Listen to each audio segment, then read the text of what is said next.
Makanya jangan belajar terlalu tinggi dulu.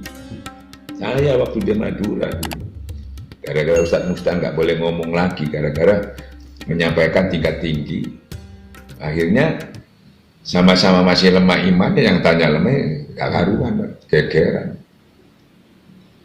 Akhirnya saya naik ke panggung, saya sampaikan, kamu mau tanya apa?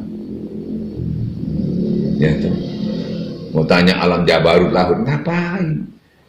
Yang ada aja yang di sini alam mulki, kamu belum selesai kan mau alam sana.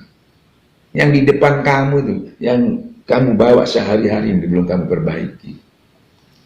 Ya, ibaratnya itu gajah di lubuk mata nggak kelihatan cemil. Jadi kita yang mubatir. Nah itu dulu. Nanti dia berproses, ibaratnya itu. Makanya kita diajar oleh tasawuf ini, jangan bicara buah, bicara bibitnya dulu. Yang kita buah tapi nggak pernah menanam bibitnya, dari mana?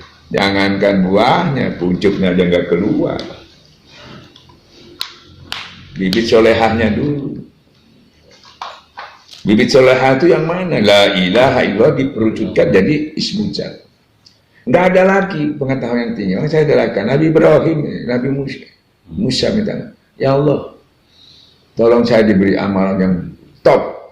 La ilaha illallah. Aku umum ya Allah. Jalur sing khusus buat saya. La ilaha pancet. Abdullah Jikillah yang dipakai oleh nabi-nabi sebelum kamu. Semua pakai. Nilainya 7 petala langit, 7 petala bumi. Kalau ditimbang dengan satu kalimat la ilaha illallah, lebih berat kalimat la ilaha. Makanya luar biasanya ringan diucapkan, berat timbangannya. Makanya tarekat mengambil dasar itu. Karena tidak ada yang bisa mengislamkan, menghancurkan dosa-dosa, mengharamkan neraka, cuma kalimat itu. Makanya orang yang ditalkin tidak bisa dengan subhanallah. Karena subhanallah tidak bisa mengislamkan orang. Alhamdulillah tidak bisa mengislamkan orang. Cuma kalimat la ilaha illallah bisa mengislamkan orang. Bahkan orang kafir mengucapkan itu nol, habis dia. Makanya kalimat itu jadi andalan buat kita. Makanya saya urai lagi di panjang, kalimat itu menjadi benteng. Kalau ditujukan jadi dari ismu zat, menenteramkan hati. Ya. Sholat juga pakai itu, mencari rezeki juga pakai itu, yang sering saya jelaskan dalam pengajian saya. Air sabar juga pakai itu, karena itu menjadi pondasi.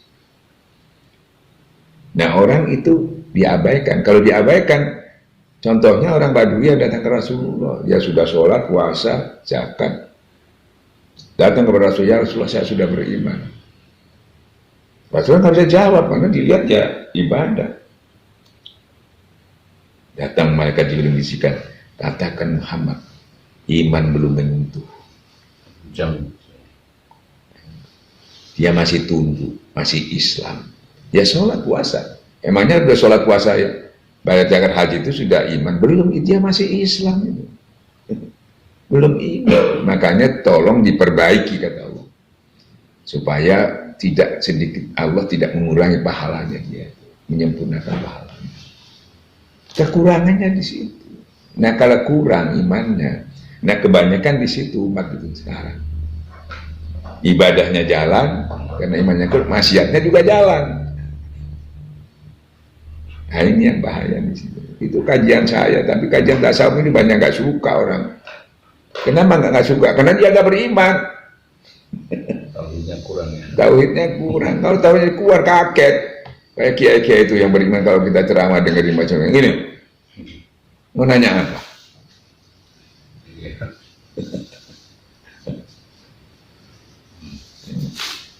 Mau hujan, mau ngomong nggak berani.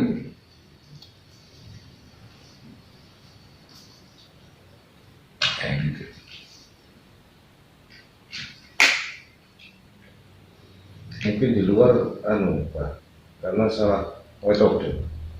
Kalau di luar kan sebetulnya kan kalau tasawuf itu kan iman itu menghasilkan Islam kan? Jadi maksudnya iman dulu aplikasinya ke Islam. Dia tidak dibawa. Nanti katanya baru timbul iman yang enggak sih. Tumbuhnya iman itu dari sholat. Nah ini yang Makanya seperti saya katakan tadi, tasawuf juga itu nggak akan salah. Dikira orang bisa sholat malam, kuat ini, zuhud dan sebagainya. Itu dari dia melakukan itu baru dekat sama Tuhan. Bukan dekat dulu baru itu muncul. Macam kadang gitu. Dahan, daun, ranting, buahnya itu keluar dari mana? Bukan daun dan ranting itu ada bibit, bukan. Bibitnya dulu baru dia keluar itu tadi. Bibitnya juga harus ditanam. Seperti kitab itu. Harus ditanam dulu, baru ditanam di dalam kalbu, baru dia keluar. Kalau nggak ditanam itu nggak bisa juga. Yang menanamkan juga harus ahli. Ahli itu orang yang bersih hatinya. Kalau kotor, Quran sedikit pun tidak menambah kebaikan kepada orang zalim. Karena dia nggak tahu cara menanamnya. Paling tidak dia menanamnya itu yang sering rusak tanaman itu. Kenapa? Asal tanah ditanam. Tidak dibenahi dulu, tanah ini harus dicangkul dulu, dibersihkan, baru ditanam kan kalau ahli gitu. Ditanam juga tumbuh juga, tapi dia nggak berbuah. Nah, kalau ahli kan nggak asal tanah, tanahnya banyak nggak karuan, pacul-pacul dulu diratakan. Maksudnya niatnya, yang sering salah tuh niatnya. Niatnya kepingin ini, kepingin ini. Nah itu makanya kita juga niat tuh ibarat tanah. Kita datang ke guru, niatnya di tanahnya mau ditanami kayak apa itu. Akhirnya tanah itu dibenahin sama abah. Dibenahin pakai ilahi anta maksudi warin. Itu tanahnya itu disuburkan itu. Cara prakteknya itu. Nah ditanam juga, tumbuh juga, tapi nggak berbuah nanti. Lambat lagi. Apalagi siramannya nggak ada. Habis ditalkin, habis apa, nggak hataman. Nggak ada, itu nggak bisa. Itu satu paket itu. Dan satu lagi yang sering salah orang itu, walaupun orang tarekat sendiri, yaitu nggak boleh alat pengganggu itu dibawa ke Allah. Apal harta dan anak pinakmu itu kamu bawa dalam pikiranmu, di dalam kita berzikir, kan bersabarlah kamu duduk bersama orang yang menghadap ridhonya pagi dan petang. Jangan kamu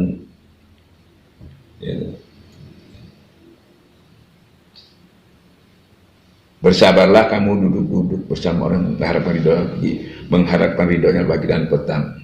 Jangan kamu palingkan sedikit pun pandangan kepada perhiasan di dunia. Tidak boleh. Kamu bawa yang mengganggu, yang menghijab kamu, tinggalkan. Jangan kamu ikuti orang-orang hatinya lalai. Supaya kamu, kenapa? Karena kita itu kadang sering rusak itu orang yang dekat kepada kita, teman kita, membawa kita. Karena dia lalai, kita diajak untuk lalai. Tinggalkan orang yang bermain-main, tinggalkan orang yang lalai. Sudah tinggalkan, tidak boleh. Itu ada aturan-aturan mainnya kalau mau cepat berbuah. Ya, makanya harus orang yang ahli. Bibitnya unggul, tanahnya subur, yang menanam ahli. Nyiraminya istiqomah. Makanya digambarkan hasilnya di surat Ibrahim itu seperti pohon yang akarnya menghujam ke bumi, ujungnya ke langit, dia kokoh, dia kuat, setiap saat dia berbuah manfaat. Kalau ada minta ada buahnya. Ini untuk dia makan sendiri nggak ada, mau ngasih orang. Jangan sampai berbuah, sampai di daun aja orang sudah senang, sejuk. Ya, terus berbunga, orang melihat, Masya Allah, akhlak karimahnya, cantik, indah. Terus berbuah. Kalau sudah yang nanam ahli bibitnya unggul dan sebagainya, apa perlu lagi diperiksa itu buahnya? Apa nggak perlu lagi?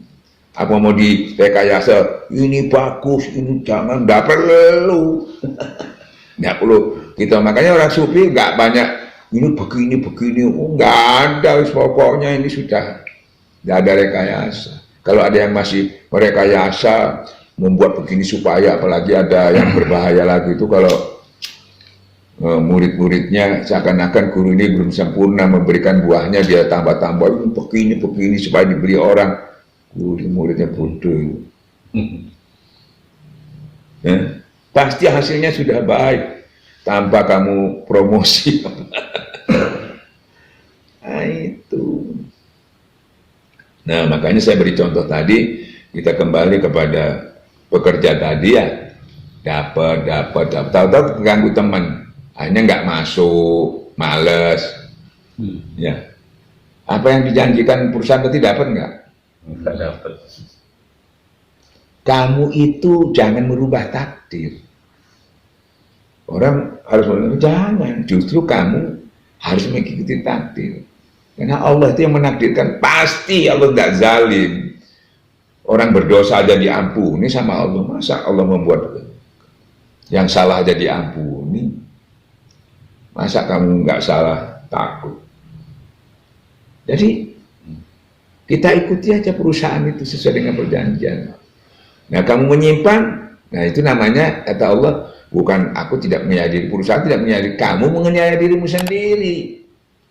Akhirnya apa yang dijanjikan perusahaan mulai kurang. Bahkan mungkin belum selesai waktunya kamu pensiun, sudah dipensiun. Namanya itu bunuh diri.